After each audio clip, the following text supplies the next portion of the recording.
100 crowns. 100 final moments. Some were quiet and gentle. Some were sudden and cruel. Some are still a mystery. If you love true royal history, stay with me to the very end, because the last stories will change how you think about power, fate, and the price of a throne. Watch till the end so you don't miss the twists, the echoes, and the names you thought you knew but never really met. Hit play in your mind, and let's walk through time together. First, we begin with the queens who slipped away in old age, surrounded by memories rather than battles. Elizabeth II, after a lifetime of duty, died on September 8, 2022, with old age listed as the official cause on her certificate. No drama, no storm, just the end of a very long road. The Queen Mother, Elizabeth Bowes-Lyon, also left this world at a great age, the last page turning in peace.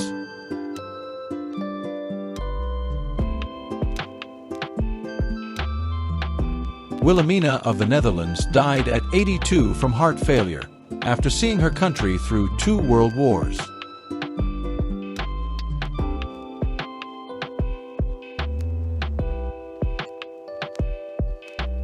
Margaret of Provence, wife of France's King Louis IX, died in her 70s of natural causes, remembered for her quiet strength during harsh times.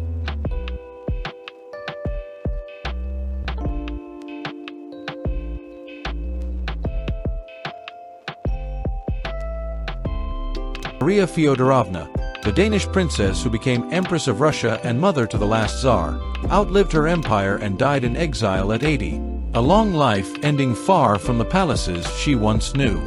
These endings are soft footsteps, no headlines, but a full life lived. Many queens died of illnesses that were common, simple, and deadly before modern medicine. Pneumonia was ruthless. Maria Theresa, the great Habsburg ruler, died at 63 after chest illness and fever, a strong mind trapped in a failing body. Louise of Mecklenburg-Strelitz, the beloved Queen of Prussia, died young at 34 after pneumonia, her image turning from bright hope to national sorrow overnight. Elizabeth of Russia also died after years of poor health, a court of glitter hiding the truth that breath and body can fail any of us. Tuberculosis, called consumption in older times, took Neville, queen to Richard III, at only 28, an age when life should be opening, not closing. And in Sweden, Ulrika Eleonora caught smallpox and died at 53. The same disease also took Mary II of England at just 32. A crown cannot stop a fever. A royal name cannot block a cough. Some deaths were the price of childbirth, the most human and the most dangerous work of a queen. Isabella of Hainaut died at 19 after bringing new life into the world, a victory and a loss in the same night.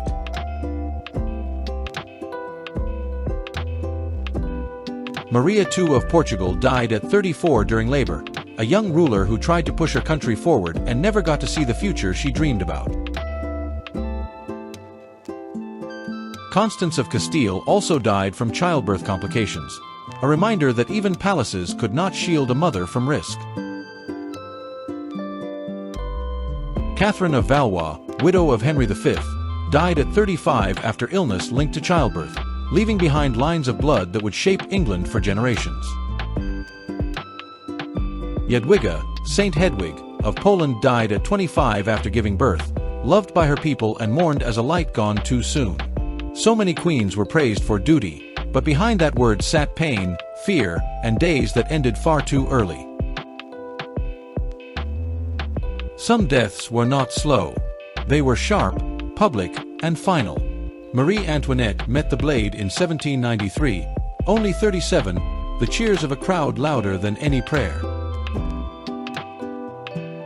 Anne Boleyn was beheaded at 35, a single stroke that rewrote English religion and royal marriage forever.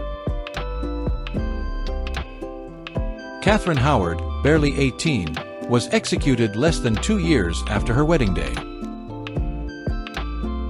Lady Jane Grey, the 9 Days Queen, died at 17, a soft voice trapped inside a storm of adult plans.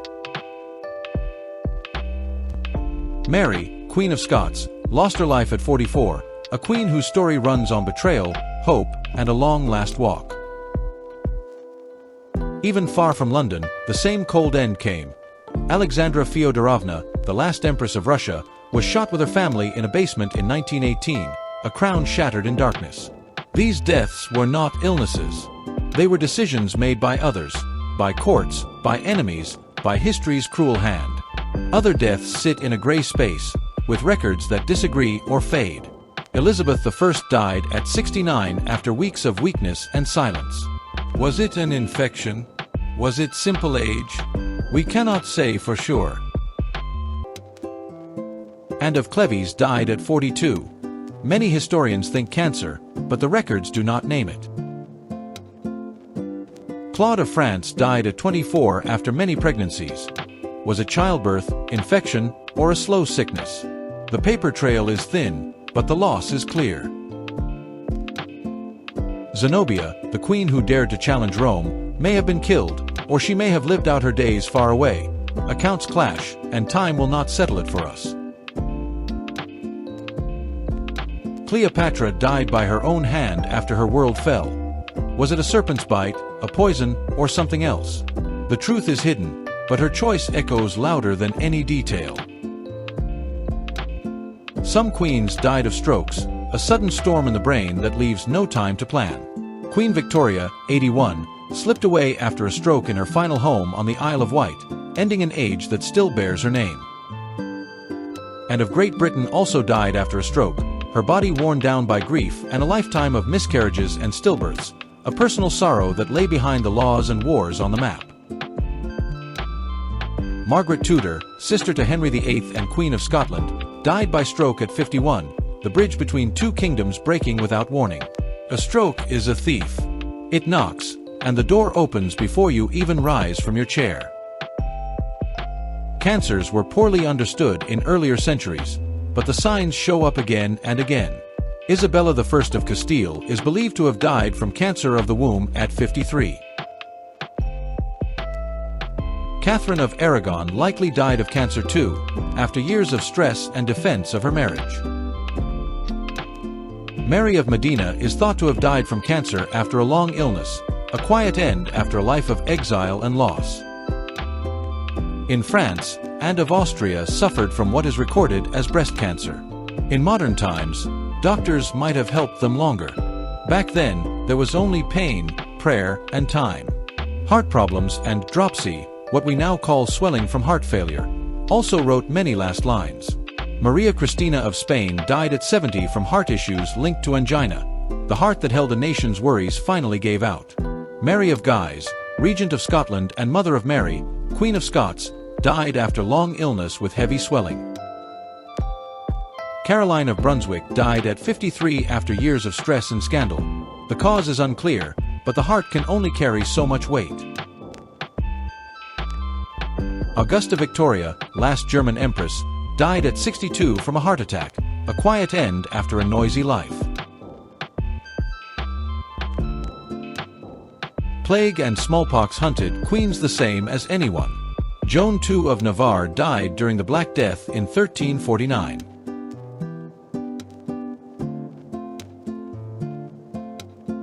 Isabella of Jerusalem, only 33, died during an epidemic as well.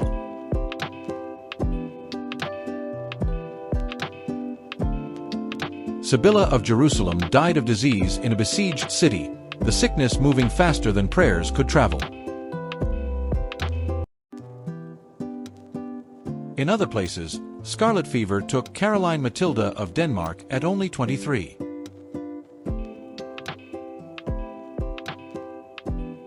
Smallpox killed Isabella of Parma at 21. A crown could sit on the brow.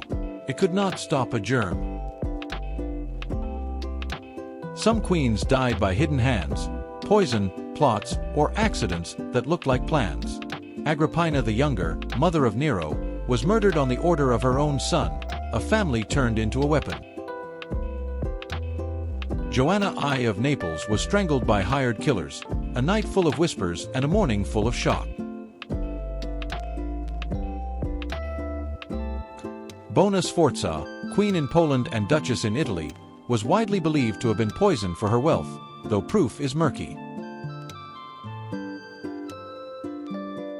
In Belgium, Queen Astrid died in a car crash at 30, a young mother and a nation's joy gone before anyone could say goodbye. In Nepal, Queen Aishwarya was killed in the 2001 palace massacre along with many members of the royal family, a modern tragedy that felt like a tale from a dark age. Not every royal death is fate. Some are choices made in the dark. There are queens whose last days were spent far from the thrones they once held. Isabella II of Spain died in exile in 1904, sick with influenza, her crown long gone but her name still hot to the touch.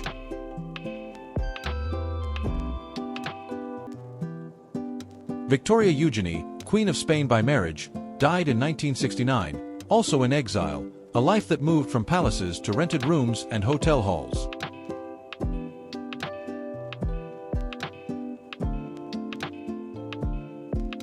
Liliuokalani, last Queen of Hawaii, died of a stroke after years of loss and house arrest, the fall of a kingdom heavy on her shoulders.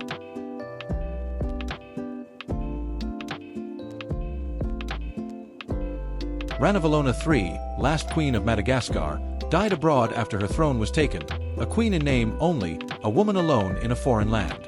Power leaves quickly. Memory lingers. Now let's visit queens whose lives were long but not easy, whose ends were calm even if their years were not. Eleanor of Aquitaine, Queen of both France and England in different chapters, died at a great age after outliving kings, wars, and family storms. Blanche of Castile, the sharp and steady mother of Louis IX, died after a full life of rule and hard choices.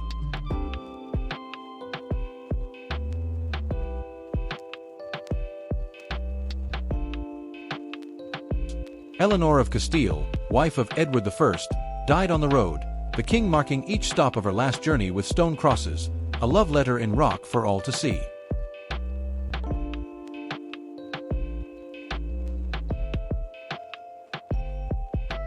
Eleanor of Provence died in her 60s after long years of widowhood, a queen who outlasted the noise.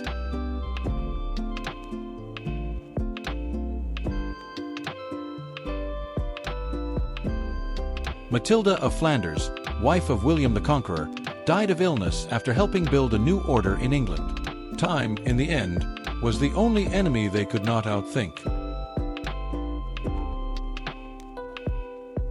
Across Europe, queens met the same old dangers: fever, birth, infection, and war. Isabella of France, the she-wolf, died of natural causes in her 60s, long after she helped pull down her husband's rule. Philippa of Hainaut, kind and steady, died after illness and left a king, Edward III, who mourned her deeply. Anne of Bohemia, wife of Richard II, died young of an unknown disease. People cried in the streets when they heard.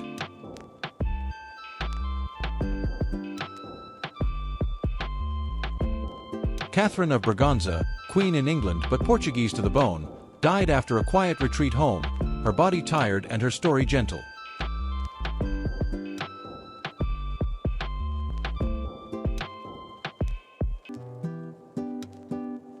Marie Lesksinska, long-serving Queen of France, died after a slow illness, prayer beads worn smooth in her hands.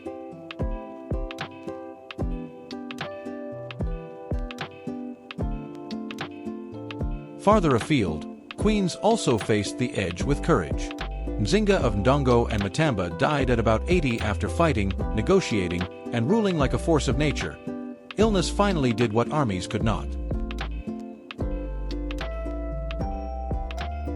Soraya Tarzi of Afghanistan, a champion for women alongside her king, died in exile after illness, a bright plan cut short but not forgotten.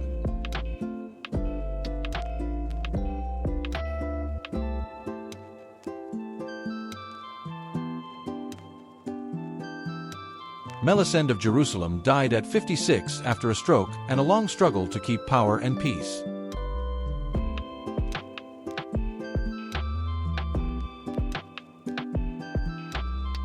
Tamara of Georgia, a legend in life and in death, passed around 1213. The cause was not written down, but the love of her people was.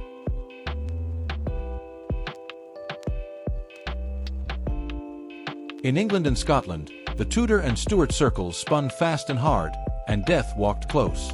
Catherine Parr, Henry VIII's last wife, died of childbed fever at 36, her mind sharp to the end.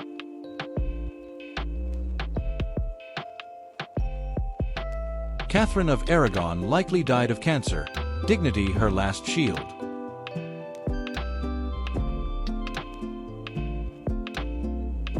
Elizabeth Woodville died in quiet after years of fear and loss, the princes in the Tower never far from her thoughts.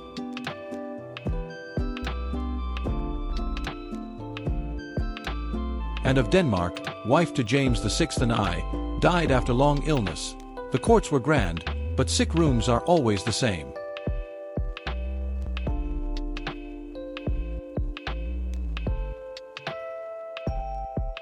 Henrietta Maria, wife to Charles I, died in France after years of exile, a queen who lost everything and still held her head high.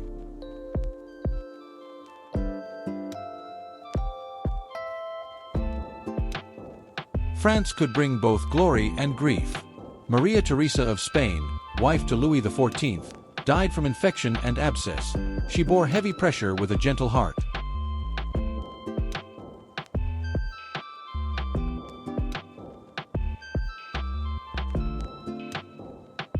Louise of Lorraine, queen to Henry III, died a widow in deep grief and quiet illness.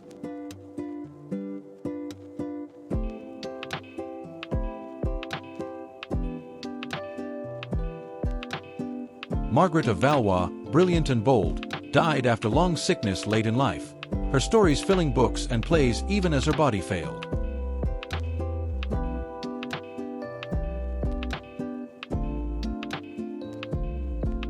And of Brittany died at 36, likely from a kidney stone attack, a second-time Queen of France whose body simply said, "No more."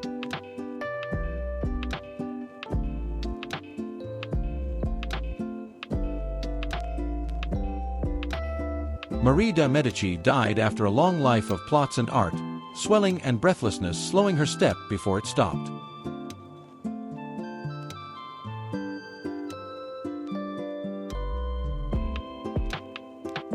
Spain saw queens who felt both thorns and flowers. Isabella I died likely of cancer, a body cost that even empire could not stop.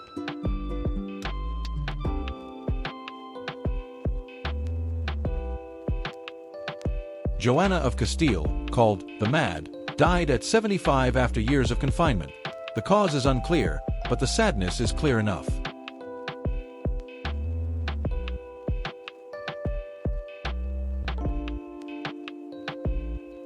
Maria Cristina de Bourbon died after a long illness, the weight of a regency etched into her face.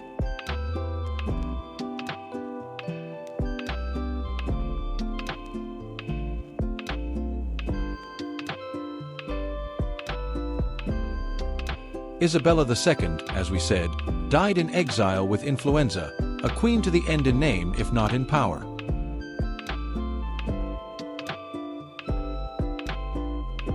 You may be asking, were there queens who simply faded, without rumor or plot? Yes. Adelaide of Saxe-Meiningen, wife to William IV of Britain, died in her 50s after pneumonia, kind to the last.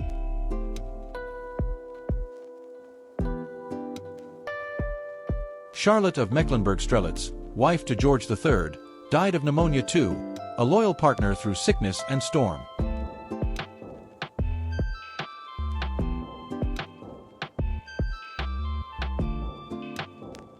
Mary of Teck, wife to George V, died at 85 after illness in her lungs. 2 world wars had not broken her, but the body knows its limit.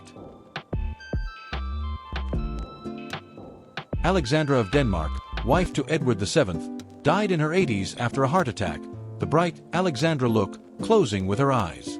Fabiola of Belgium, modern and beloved, died in 2014 in her 80s, a gentle end to a long public life. There were also queens whose deaths changed more than a family, they changed a map. Cleopatra's final act ended a dynasty and opened the door to Roman rule in Egypt.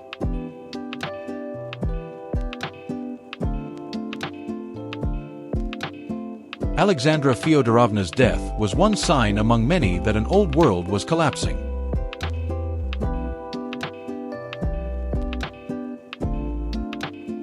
Liliuokalani's death left only memory to hold the Hawaiian crown. When a queen dies, it is never only personal. A whole country shifts, even if only a little. We should also face the hard truth that many causes in old records are guesses. Words like dropsy, fever, or consumption hid all kinds of diseases. Some queens may have had cancers that had no names yet. Some died from infections that today a simple pill would beat in a week. Some were said to die of grief, which likely meant the heart and body failed after loss and stress. But even if the labels are fuzzy, the human story is clear. Pain is pain. Courage is courage. Love is love. Think of the different ways these lives ended, and what they say about the world each queen faced. Childbirth showed how much was demanded of royal women. Executions showed how dangerous a court could be. Plague and smallpox showed how fragile a kingdom was against nature. Strokes and heart failure showed that even the most powerful body has limits. And old age showed that sometimes the reward for service is simply time. Time to say goodbye, time to drift away without fear. Before we close, let's bring a few more names into the light, each with a last note that still rings. Isabella Farnese of Spain died in her 70s of natural causes, but her plans shaped a line of heirs. Caroline of Ansbach, wise and witty, died from a bowel obstruction that no doctor could cure. And of Austria fought breast disease and lost, but kept France steady as regent before that. Barbara Radziwill, Queen of Poland, died young of a sickness thought to be cancer. Her love story with the king became legend. Amina of Zaza, a warrior queen in Hausa tradition, is said to have died in battle. If the tale is true, she met the end she chose, with a spear in her hand and dust under her feet. Ranavalona I of Madagascar died of illness in old age after a harsh rule that still sparks debate. And Soraya Esfandiari of Iran, a modern queen consort with a modern heartbreak, died in Paris of heart failure, a life of beauty turned quiet and small at the end. So what do these 100 endings teach us? That crowns are heavy. That love of country does not protect the body. That a young queen can burn like a star and then vanish in a single night. That an older queen can outlast wars and still go softly, like a candle that knows when the room is warm enough. That causes of death are only one part of the story, but they are the last line, and last lines matter. If you stayed with me till now, you can feel the shape of it, a long road made of small steps, laughter in great halls, whispers in dark corners, long rides in winter, babies born, papers signed, hands held, prayers said, and then one quiet breath. Some fell to the sword or the court. Some to illness. Some to time. But each one was a person before she was a symbol. Each one had a voice. Each one had a last day. Thank you for watching to the end. If this look into the real lives and real endings of famous queens moved you, tap like so more people can find it, and share it with someone who loves history as much as you do. Tell me in the comments whose full story you want next. Do you want a deep dive on the Tudor queens, the queens of Jerusalem, or the last queens of empires? And if you want more true stories told with care and respect, make sure you subscribe and keep the bell on. We will meet again soon, and until then, remember, behind every crown is a human heart, and every heart, even a royal one, has a final beat.